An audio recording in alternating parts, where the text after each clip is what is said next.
کیا bath room میں کھڑے ہو کر وضو ہو جاتا ہے یا نہیں ہوتا؟ یہ امپورٹنٹ مسئلہ ہے کہ باتھ روم میں بہت سارے لوگ وضو کرتے ہیں، بہت ساری خواتین عورتیں باتھ روم میں وضو کرتے ہیں، تو وضو باتھ روم میں کرنے سے ہو جاتا ہے نہیں ہو جاتا ہے؟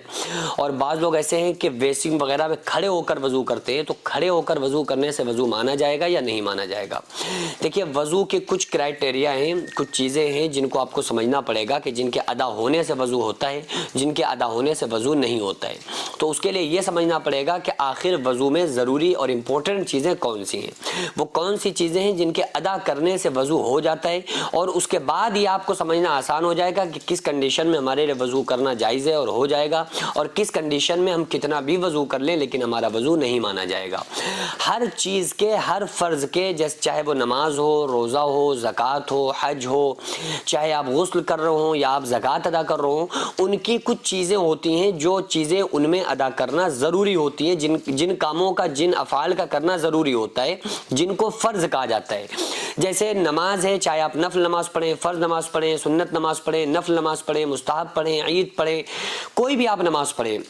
لیکن نماز کے اندر کی کچھ چیزیں فرض ہیں جن کا ادا کرنا ہر حال میں ضروری ہے۔ وہ ادا نہیں ہوگا تو آپ کتنی لمبی نماز پڑھ لیں، آپ کی نماز نہیں مانی جائے گی۔ اسی طرح کہ غسل کی کچھ چیزیں ہیں، اسی طرح وضو کی کچھ چیزیں ہیں۔ تو وضو میں 4 چیزیں فرض ہیں، 4 کام آپ وضو میں کر لیں تو آپ کا وضو ہو جائے گا، اور ان 4 کاموں کی رعایت اگر آپ نے نہیں کی، یہ 4 کاموں میں سے کوئی ایک کام بھی چھوڑ دیا یا کسی ایک کام میں ذرا سی بھی کمی ہو گئی، تو پھر آپ کا پوری طرح سے وضو نہیں ہوگا۔ آپ کتنا بھی وضو کر لیں، آپ کا وضو نہیں ہوگا، اور پھر آپ کی نماز بھی نہیں مانی جائے گی، کیونکہ آقا علیہ الصلوۃ والسلام نے ارشاد فرمایا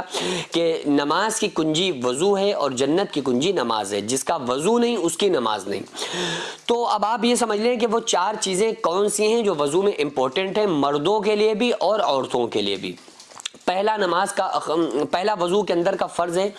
کہ پیشانی کے بالوں سے لے کر تھوڑی کے نیچے تک، ایک کان کی لو سے دوسرے کان کی لو تک پورا چہرہ دھونا، یہ فرض ہے، ٹھیک ہے۔ اگر کسی انسان کی گھنی داڑھی ہے تو اس میں اچھی طرح سے اندر تک پانی پہنچائے تاکہ وہ داڑھی کی جڑوں تک پانی پہنچ سکے، کیونکہ یہاں پر جو داڑھی ہے اس کی جڑوں تک پانی پہنچانا ضروری ہے۔ تو یہ پہلا فرض ہے کہ پیشانی کے بالوں سے تھوڑی کے نیچے تک، ایک کان کی لو سے دوسرے کان کی لو تک پورا چہرہ دھونا۔ دوسرا فرض ہے دونوں ہاتھوں کو کوہنیوں سمیت دھونا، یہاں سے کوہنیوں سمیت اچھی طرح سے دھونا۔ بعض لوگ کیا کرتے ہیں، لوٹے سے وضو کر رہے ہوتے ہیں تو ایسے یوں کر کے پانی ڈالتے ہیں، اگر اس کو رگڑ کے مل کے صاف آپ نے نہیں کیا تو جہاں پہ جگہ سوکھی رہتی ہے پھر وہاں پہ پانی پہنچتا نہیں، اس لیے آپ پوری طرح سے اچھی طرح سے اپنے رائٹ ہینڈ سے لیفٹ کو اور لیفٹ سے رائٹ ہینڈ کو اچھی طرح سے پہلے مسل لیں پورے ہاتھ کو، تاکہ پانی پہنچنے میں کوئی دشواری نہ ہو جب آپ یوں کر کے پانی اس پہ ڈالیں۔ تو دوسرا فرض کیا ہے کہ دونوں ہاتھوں کو کوہنیوں سمیت یہاں تک دھونا، کوہنیاں جس سے آپ کی پوری بھیگ جائیں۔ تیسرا فرض ہے چوتھائی سر کا مسح کرنا۔ چوتھائی سر کا مسح کیا ہے؟ یعنی کہ آپ کا جو سر کا پورا حصہ ہے نا، پورا حصہ، اس میں اس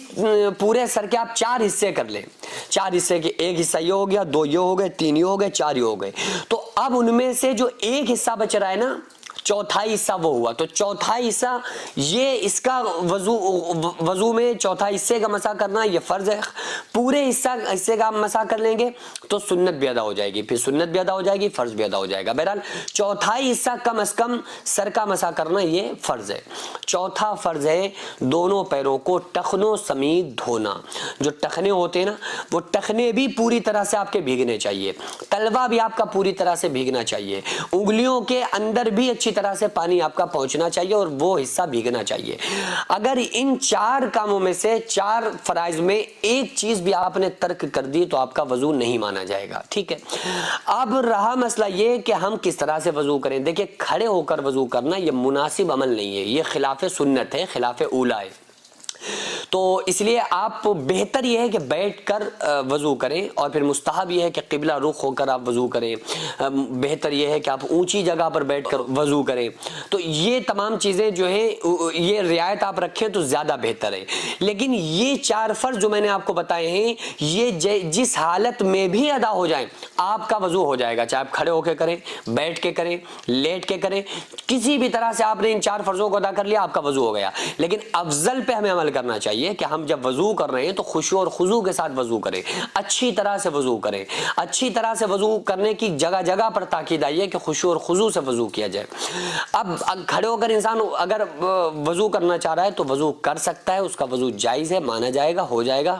باتھ روم میں بھی اگر کوئی انسان وضو کرنا چاہ رہا ہے تو ہو جائے گا، لیکن بہتر یہ ہے کہ اونچی پٹری وغیرہ رکھ لے، کیونکہ باتھ روم میں جب انسان اسی طرح سے بیٹھ کر وضو کرتا ہے تو اس کی چھینٹیں بعض مرتبہ لوٹے میں آتی ہیں زمین سے آ کر یا چہرے پہ آتی ہیں، تو ان چیزوں کا آپ کو خاص خیال رکھنا پڑے گا۔ بہرحال اگر وہاں بیسنگ لگی ہوئی ہے تو آپ اس میں بھی کر سکتے ہیں، وضو آپ کا ہو جائے گا، لیکن بہتر یہ ہے کہ جو مکمل اس کے سنتوں اور مستحبات کی رعایت رکھتے ہوئے آپ وضو کریں تو اس پر آپ کے لیے ثواب اجر زیادہ ہے۔ جو مدرسہ آپ دیکھ رہے ہیں یہ لیڈیز مدرسہ ہے، جس کی زمین کو میں نے اپنا کھیت بیچ کر جس کو خریدا اور 1 منزل تک بنانے کا فی الحال ارادہ ہے، انشاءاللہ بنا لوں گا، لیکن اس کے بعد اس میں کروڑوں روپے کا خرچ ہے۔ آپ لوگوں سے گزارش ہے زیادہ سے زیادہ اس میں تعاون کریں، اللہ تبارک و تعالیٰ اس کا اجر آپ کو 70 گنا آخرت میں، 10 گنا دنیا میں، اور مرنے کے بعد قیامت تک اللہ تعالیٰ اس کا ثواب آپ کو عطا فرمائے گا۔